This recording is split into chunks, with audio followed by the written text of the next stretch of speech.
The IP part of IP addresses stands for Internet Protocol, while the address part refers to the actual number itself. Every single device connected to the Internet has an IP address, from smartphones, smart TVs, to your computer. Just like when you mail a letter, write an address on it and put it into a mailbox, and that address allows it to get to the right location. IP addresses basically work in the same way. Computers use these specific IP addresses as unique identifiers to make sure that data is sent correctly and to the right places on the Internet. If IP addresses did not exist, data would be going every which way and wouldn't end up in the right place.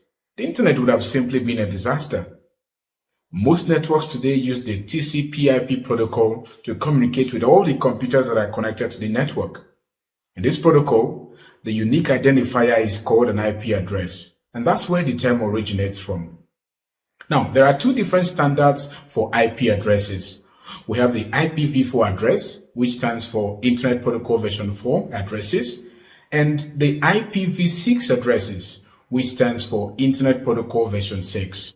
All computers and devices currently connected to the Internet have IPv4 addresses, and most modern computers are also using the IPv6 protocol whenever they can.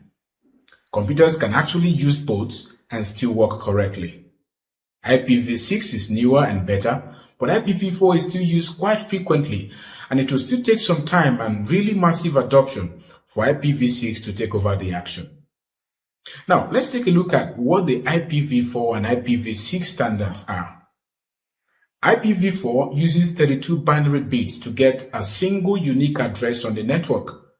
An IPv4 address is shown as 4 numbers with dots separating all of them, like 192.168.0.1 is an example of an IPv4 address. Each individual number up there is a representation for an 8-digit binary number, also known as an octet. IPv6, on the other hand, uses 128 binary bits to create its own single unique address on the network. That is quite a big jump from 32 binary bits to 128 binary bits. That improvement is huge and allows for better security and more long-term use. IPv6 address is expressed by 8 groups of hexadecimal numbers separated by colons, like in this example. As you can see, this has a lot of zeros, and because it has lots of zeros, anything that is full of only zeros is usually left out, meaning the shorter version will actually be like this. Much better, but still not great and still kind of hard. But that's the essence. It keeps things more secure. And you're really not meant to read those. It's for computers to read. It's the addresses that computers use, an identifier technology.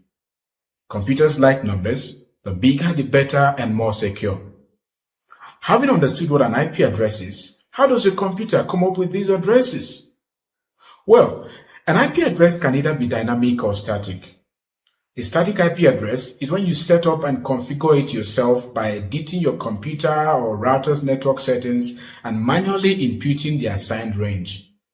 For most users, this never comes to play, and this is for the right reason.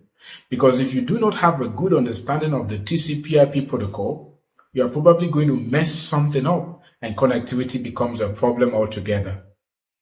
The dynamic IP addresses are used most of the time. They are assigned using the Dynamic Host Configuration Protocol, also known as DHCP. And this DHCP service runs on your router or on your ISP's DHCP server, and it happens without even you knowing it.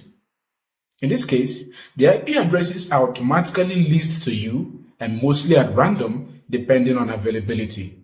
What this means is that they can expire and can renew or change each time you restart your router or device or switch to another internet service provider. So next time when you hear of an IP address, simply consider it as the means of identifying and locating any device on a network and the internet.